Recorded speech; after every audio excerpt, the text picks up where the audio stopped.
അസ്സലാമു അലൈക്കും വറഹ്മത്തുള്ളാഹി വബറകാതുഹു. ബിസ്മില്ലാഹി അൽഹംദുലില്ലാഹ് വസ്സലാത്തു വസ്സലാമു അലാ റസൂലില്ലാഹ്. സ്നേഹനിധികളായ എൻ്റെ കൂട്ടുകാരികളെ, കഴിഞ്ഞ ക്ലാസ്സുകളിൽ മീമു സാക്കിനയുടെ 3 നിയമങ്ങളാണ് 3 പാഠങ്ങളിലായി നമ്മൾ പഠിച്ചത്. ഇനി അടുത്ത പാഠം എത്രാമത്തെ പാഠമാണ്? പാഠം 6, അധ്യായം 6. മക്കൾ തജ്വീദിൻ്റെ പുസ്തകം 6ാമത്തെ പാഠം തുറന്നു വെക്കൂ. ബോർഡ് ഞാൻ ഉപയോഗിക്കാത്തത് ഇന്ന് ഖുർആനിലെ ചില ആയത്തുകൾ കൊടുത്ത് അതിൽ നിന്നാണ് പഠിക്കാനുള്ളത്, മനസ്സിലാക്കാനുള്ളത്. അതുകൊണ്ടാണ് ബോർഡ് ഉപയോഗിക്കാത്തത് കേട്ടോ. പാഠത്തിൻ്റെ പേര് നോക്കൂ.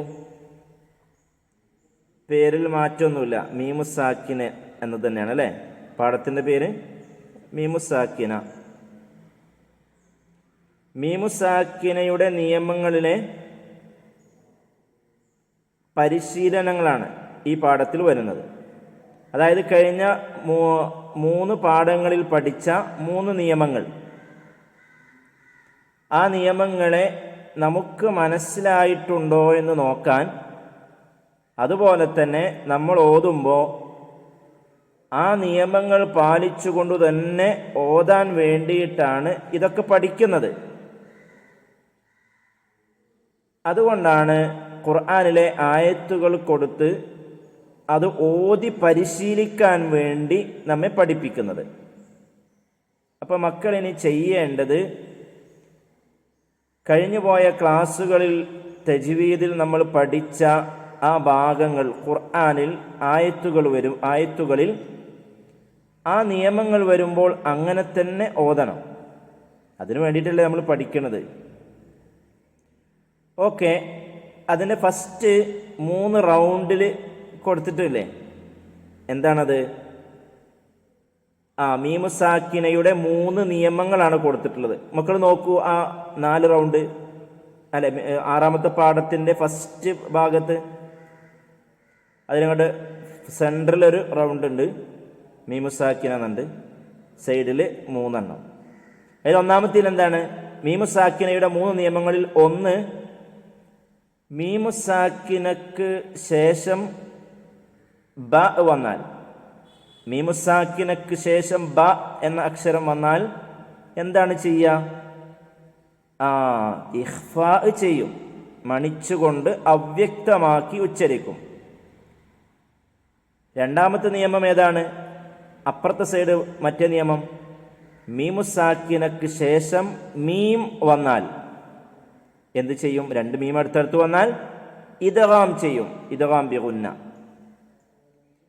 മൂന്നാമത്തെ നിയമം ഏതായിരുന്നു? കുട്ടികൾ പറഞ്ഞേ, മൂന്നാമത്തെ നിയമം ഏതായിരുന്നു? ഇൽഹാർ.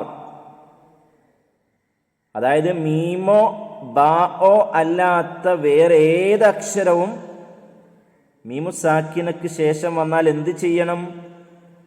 ഇൽഹാർ ചെയ്യണം. എന്താണ് ഇൽഹാർ? മണിക്കാതെ മീമിനെ വെളിവാക്കി ഉച്ചരിച്ചു പോവുക.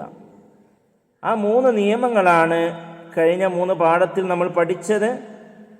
ഇനി അതൊന്ന് പരിശീലിച്ചു നോക്കാം, ആ 3 നിയമങ്ങളും. ഓക്കെ, മക്കളത് ആ ഭാഗം വായിച്ചിട്ടുണ്ടാകും. സൂറത്തു ആലു ഇമ്രാൻ.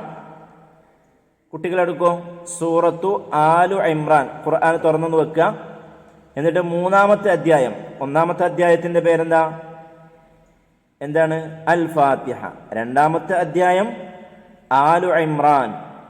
3ാമത്തെ അധ്യായം 2ാമത്തെ അധ്യായം അൽ ബഖറ. 3ാമത്തെ അധ്യായം ആലു ഇമ്രാൻ.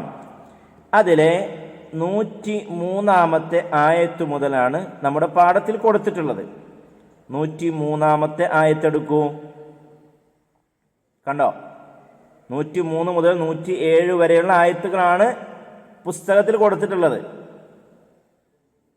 ഓക്കെ, 103-ാമത്തെ ആയത്തിൻ്റെ കുറച്ച് ഒരു വരി കഴിഞ്ഞിട്ടാണ് നമ്മുടെ പാഠഭാഗത്ത് നോക്കുന്നത്. ഞാനൊന്ന് ഓതാം ആ ആയത്ത്. അഊദു ബില്ലാഹി മിനശ് ശൈത്വാനിർ റജീം വഅ്തസിമൂ ബിഹബ്ലില്ലാഹി ജമീഅൻ വലാ തഫറഖൂ വദ്കുറൂ നിഅ്മതല്ലാഹി അലൈക്കും. കണ്ടോ? വദ്കുറൂ നിഅ്മതല്ലാഹി അലൈക്കും. അവിടെയാണ് നമ്മളിത് തുടങ്ങുന്നത് അല്ലേ? അപ്പം ഇൻഷാ അല്ലാഹ് ആ ആയത്തിൽ വരുന്ന മീമുസാക്കിനെയുള്ള പദങ്ങൾ കുട്ടികളൊന്ന് ശ്രദ്ധിച്ചു നോക്കുക. എന്നിട്ട് അത് ഏത് നിയമത്തിലാണ് വരുന്നത് എന്ന് നിങ്ങളൊന്ന് പരിശോധിക്കുക. ഇൻഷാ അല്ലാഹ് അടുത്ത ക്ലാസ്സിൽ ഉസ്താദ് എന്ത് ചെയ്യാം, അതേതൊക്കെയാണെന്ന് പറഞ്ഞു തരാം. പക്ഷെ അതിനു മുമ്പ് കുട്ടികൾ എന്ത് ചെയ്യണം?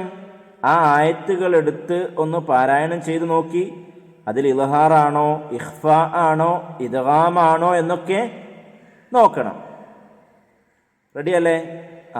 അതുപോലെ തന്നെ മീമുസാക്കിനയുടെ 3 നിയമങ്ങൾ അവിടെ കോളത്തിൽ കൊടുത്തിട്ടില്ലേ, അത് നോട്ട് പുസ്തകത്തിലേക്ക് എഴുതി കാണിക്കുകയും ചെയ്യണം.